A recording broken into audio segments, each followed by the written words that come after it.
Hello everyone, welcome to my YouTube channel. In today's video lecture, we are going to discuss about what is DNS system, that is a domain name system, and after that we will discuss about what is electronic mail. Okay, so let us start with the first point, that is a DNS. So as we know that an application layer protocol defines how the application processes running on different system, that is which will pass the messages to each other. So here this DNS basically stands for domain name system. Okay, so this is the directory service that provides the mapping between the name of the host on the network and its numerical address. Basically this DNS is required for the functioning of the internet. So here what happened, here each node in a tree has a domain name, and a full domain name is sequence of symbols specified by dots. So this DNS is a service that translates the domain name into the IP address. Okay, IP means internet protocol addresses. So the role of this IP addresses is to allow the users to network to utilize user-friendly names when looking for other hosts instead of remembering the IP addresses. Let us take one example. Suppose the FTP site at EduSoft had an IP address of 132.147.165.50.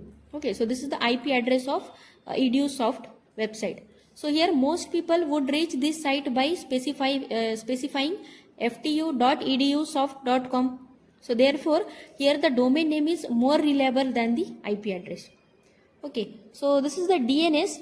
So this DNS is a TCP IP protocol which is used on different platforms. So here the domain name space is divided into three different sections. The first is generic domain, second is the country domain, and third is the inverse domain. Okay, so here in this diagram we can see first is the generic domain. Then let us see what is meant by this generic domain. So basically this define the registered host according to their generic behavior. So here each node in a tree defines the domain name which is an index to the DNS database. So here it uses three characters labels. So that's why here these three labels are described in the organization type. Let us take one example like COM, that is commercial organization. So for that purpose we can use here COM label. Then EDU, this EDU domain can be used for the educational institutions. Then GOV, this is used for the government institutions. Then next is the INFO, that is information service provider. Okay, like this we can also use name.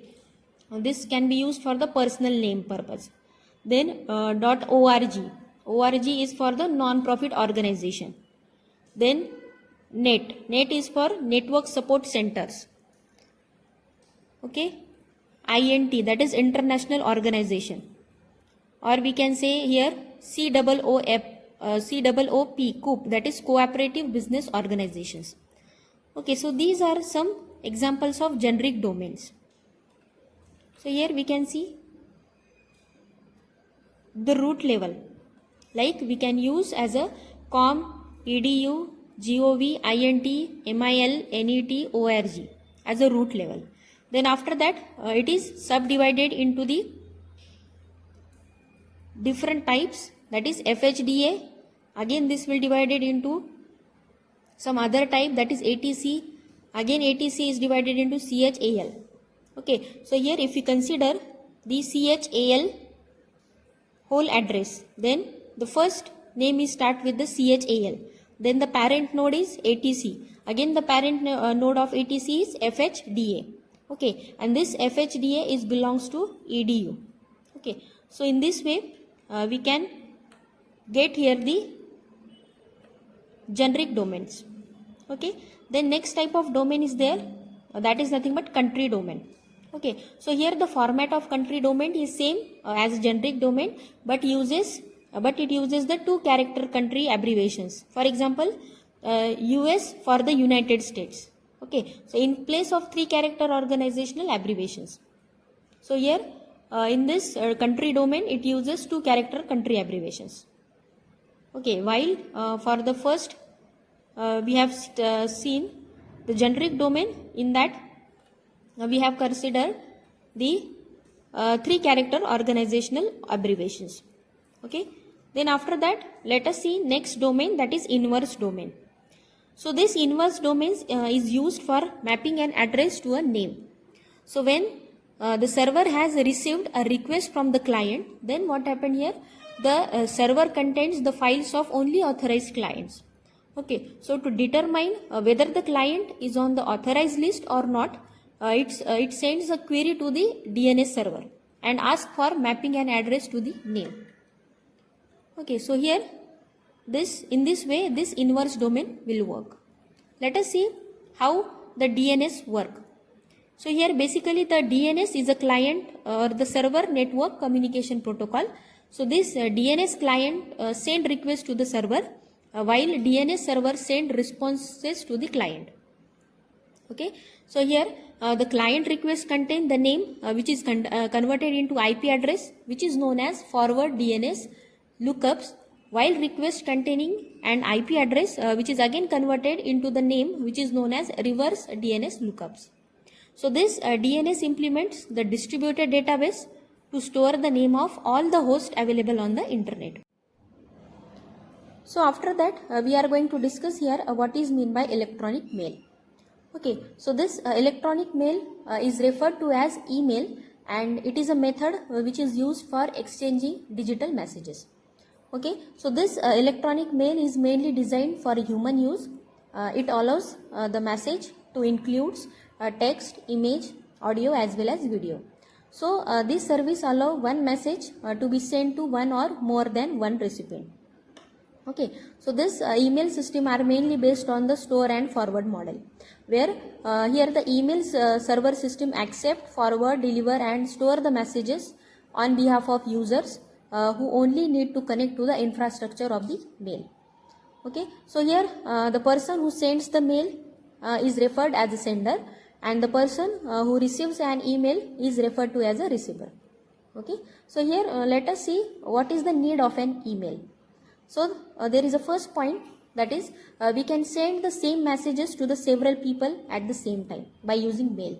Okay, then second, it is a very fast and efficient way of transferring information. Third need is here the email system is very fast as compared to the postal system. And the last reason is here the information can be easily forwarded to co-workers without retyping it. Okay, so these are some important key points regarding with the email. Then after that let us discuss with the what are the components of email system. So here we can see there are 3 basic components of email system. The first is user agent, that is UA. So it is a program that is mainly used to send and receive an email. Okay, so this is also known as email reader. So this user agent is used to compose, send and receive emails. Okay, so this is the first component of an email. Then this user agent also handle the mailboxes.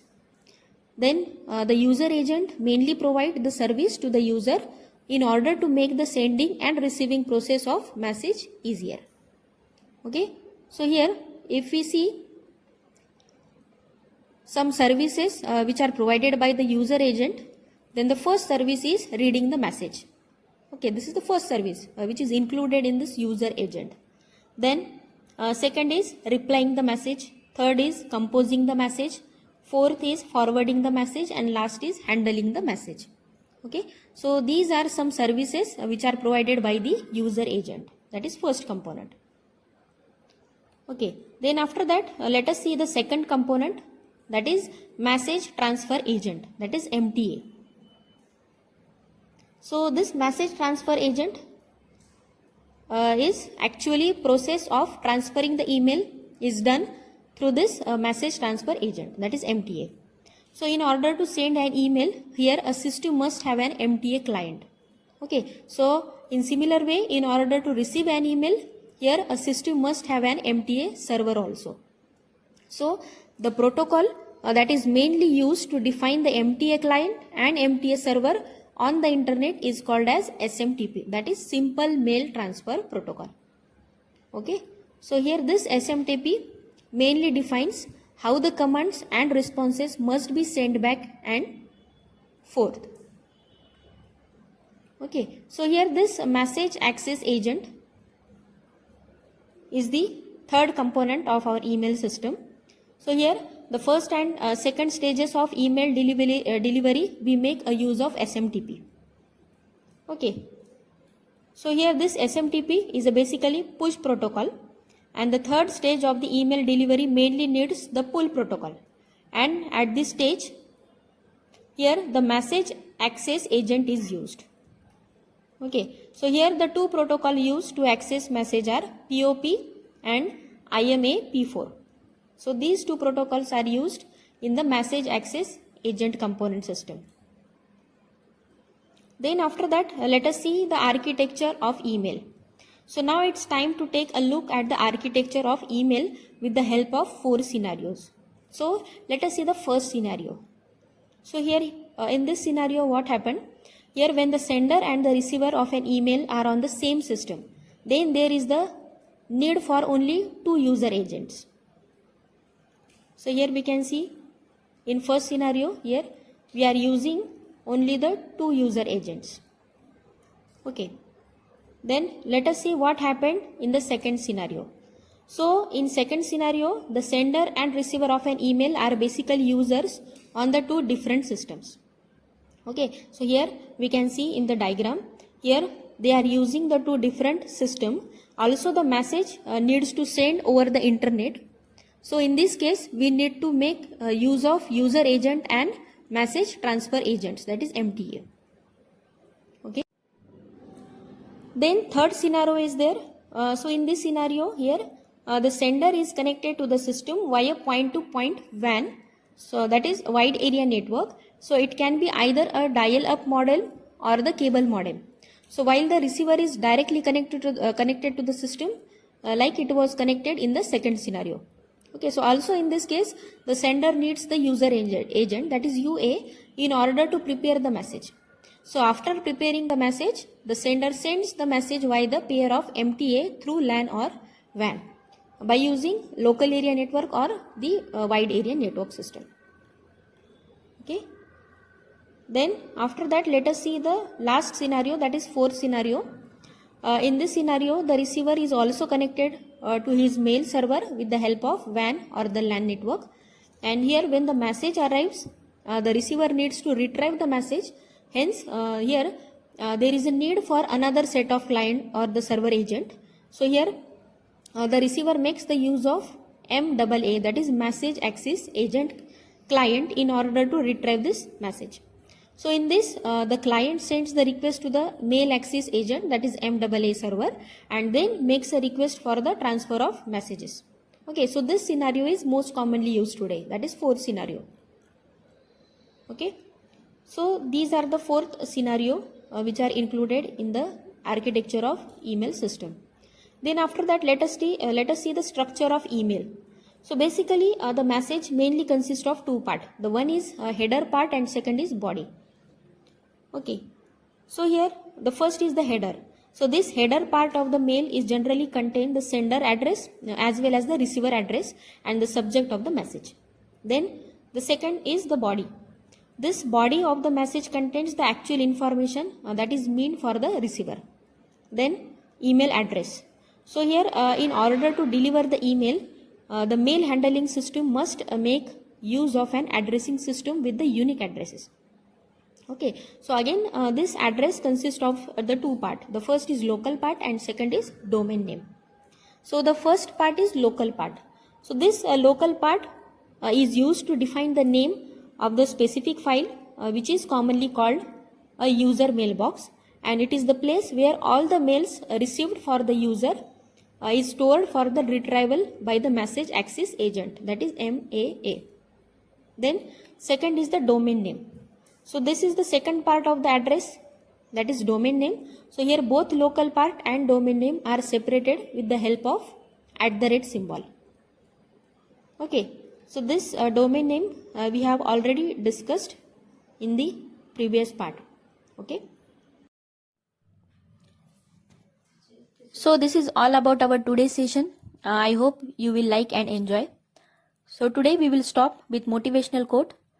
Today's motivational quote for you is, once you replace negative thoughts with positive ones, you will start having positive results. Thank you for watching my videos. Please like, share and subscribe to my channel. Thank you so much.